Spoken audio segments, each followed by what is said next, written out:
Hello students, welcome back to my channel Vijay Zangid.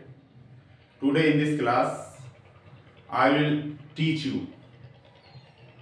I will teach you how to make a complex sentence by the combination of two or more simple sentences and by using adverb clause of result or consequence.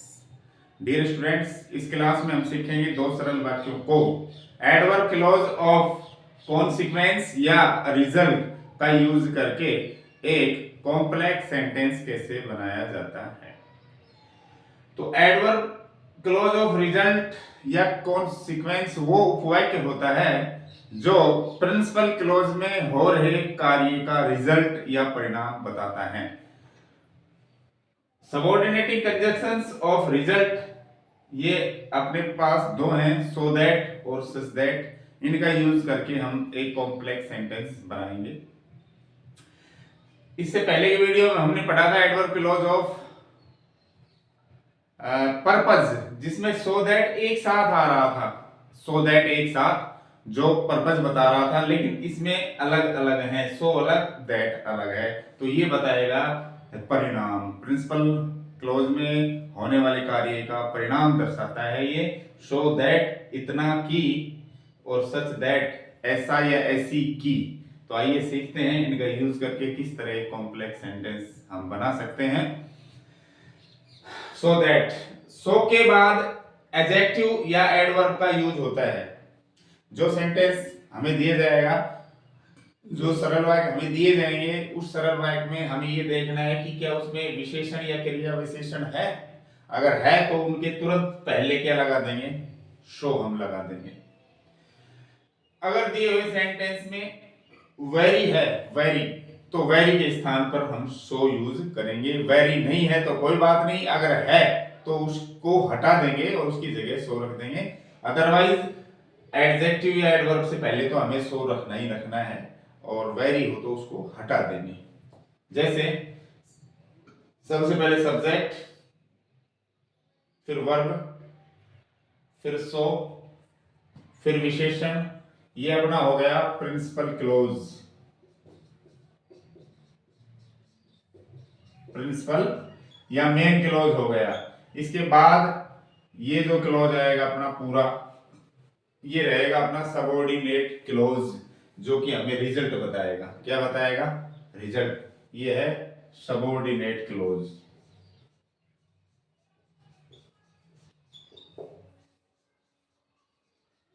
That से लेकर यहां तक पूरा subordinate close. That को हटा दें तो जो हमें परिणाम बता रहा है वो रिजल्ट क्लोज होगा। बाकी पूरा ही रिजल्ट क्लोज है, पूरा ही सबऑर्डिनेट क्लोज है। तो देखिए ये सेंटेंस अपने सामने दो। आई एम वेरी वीक, मैं बहुत कमजोर हूं। आई कांट वॉक, मैं चल नहीं सकता। इन दोनों सरल वाक्यों को हमें सो दैट से जोड़ के कॉम्प्लेक्स सेंटेंस बनाना है। तो क्या करना है, सब्जेक्ट ले लेंगे आई, वर्ब ले लेंगे एम। मैंने कहा था अगर वेरी आ जाए तो उसको हटा देंगे और उसकी जगह क्या लग जाएगा, सो। और सो के बाद क्या आता है, विशेषण या क्रिया विशेषण, जो है अपने पास दिया हुआ है वीक। उसके बाद क्या लगाना है हमें, विशेषण के बाद दैट, या कहूं दोनों वाक्यों के बीच में फुल स्टॉप की जगह हमें दैट लगाना है। उसके बाद जो परिणाम बताएगा रिजल्ट क्लोज, वो लगा दो आई कैंट वॉक। ये लीजिए, मैं बहुत कमजोर हूं, मैं चल नहीं सकता। मैं इतना कमजोर हूं, दैट की, आई कैंट वॉक की, मैं चल नहीं सकता। ये सो क्या बता रहा है, ये पहले वाक्य में जो काम है, जो विशेषण है, उसकी तीव्रता बता रहा है। ये कमजोर इतना हूं कि मैं चल नहीं सकता। ये दोनों ही सच दैट, सो दैट, ये प्रिंसिपल क्लॉज के कार्यों की जो तीव्रता है वो बताते हैं। अगला है वो थक गई थी, वो सो गई। तो इसमें वेरी नहीं है, केवल विशेषण है। तो विशेषण से पहले आप लगाएं सो। शी वाज सो टायर्ड, और फुल स्टॉप की जगह लगाएं दैट, और दूसरा सेंटेंस जो रिजल्ट बताने वाला है उसको आप लिख दीजिए, शी फेल एस्लीप। वो इतनी थक गई थी कि सो गई, उसको नींद आ गई। अब देखिए मैंने कहा है कि सो के बाद या तो विशेषण आता है या एडवर्ब आता है। वीक विशेषण था, टायर्ड भी विशेषण था, और इसमें ये एडवर्ब है। रवि दौड़ा, कैसे दौड़ा, क्रिया का मैनर पूछ रहे, तेज दौड़ा, तो यहाँ एडवर्ब है ये। कोई बात नहीं, एडवर्ब है तो एडवर्ब से पहले भी हम क्या लगाएंगे, एडवर्ब से पहले भी हम सो लगाएंगे, सो फास्ट। और दूसरे वाक्य से पहले यानी फुल स्टॉप में लगा दें दैट और पूरा सेंटेंस उतार दीजिए, that we could not catch him, could not catch him. Ravi इतना तेज दौड़ा कि हम उसे पकड़ नहीं सके। डियर स्टूडेंट्स, ये कॉम्प्लेक्स सेंटेंस तैयार हो गए हैं हमने। इसी तरह से हम देखते हैं सच दैट का प्रयोग करके कॉम्प्लेक्स सेंटेंस बनाना।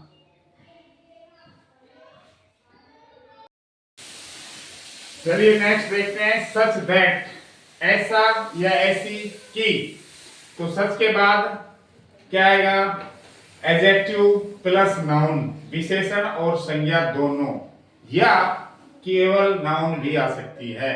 सच के बाद केवल नाउन भी आ सकता है और सच के बाद एडजेक्टिव प्लस नाउन भी आ सकता है, केवल एडजेक्टिव नहीं आ सकता सच के बाद।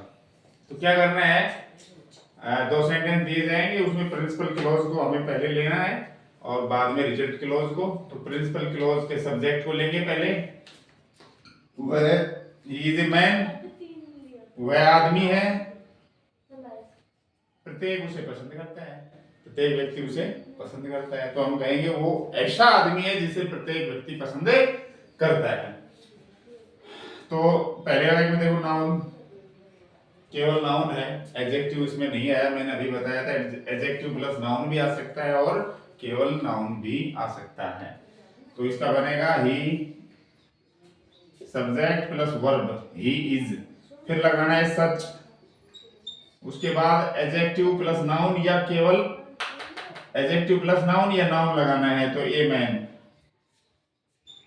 उसके बाद दैट लगा दो, दैट लगाने के बाद रिजल्ट क्लोज पूरा उतार दो जो दे रखा है, everyone likes him, likes him, ये लीजिए वह ऐसा आदमी है कि प्रत्येक उसे पसंद करता है। अगला है सीमा टोल्ड एन इंटरेस्टिंग स्टोरी, देख लीजिए अब इसमें एडजेक्टिव और नाउन दोनों आए हैं और ये भी प्रेजेंट पार्टिसिपल एडजेक्टिव है, वर्ब की फोर्थ फॉर्म, यानी कि वर्ब में आईएनजी लगा देंगे और उस शब्द को अगर हम नाउन से पहले रख देंगे या वर्ब की थर्ड फॉर्म को नाउन से पहले रख देंगे तो वो पास्ट पार्टिसिपल होगा। ये प्रेजेंट पार्टिसिपल है जो एडजेक्टिव विशेषण का काम करते हैं, या एडजेक्टिव ऑफ क्वालिटी भी हो सकता है। देखिए इनके अलावा प्रेजेंट या पास्ट पार्टिसिपल जो एडजेक्टिव का काम करते हैं, इसके अलावा और भी विशेषण जैसे एडजेक्टिव ऑफ क्वालिटी, गुणवाचक आदि भी हो सकते हैं। तो सीमा टोल्ड एन इंटरेस्टिंग स्टोरी, तो हम यहां लगाएंगे सच, सीमा टोल्ड सच, वे आर्टिकल तो इससे पहले लगाए, इनके लिए आया आर्टिकल तो इसके साथ ही रहेगा। Told such an interesting story,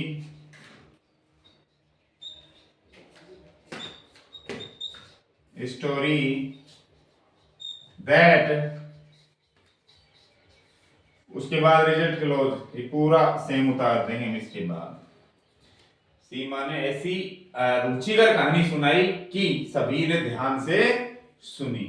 अगला है it was a hot day, गर्म दिन था, गर्मी का दिन था और हम घर पर ही रुक गए। तो इसका कॉम्प्लेक्स बनाओ, इसमें विशेषण और नाउन दोनों आए हुए हैं, हॉट डे, तो इससे पहले लग जाएगा such, it was such a hot day. दूसरे वाक्य को शुरू करने के लिए यहां दैट लगाएं, that we stayed at home. तो डियर स्टूडेंट्स, ये था अपना एडवर्ब क्लॉज ऑफ रिजल्ट का यूज करके कॉम्प्लेक्स सेंटेंस बनाना। Thank you for watching this video.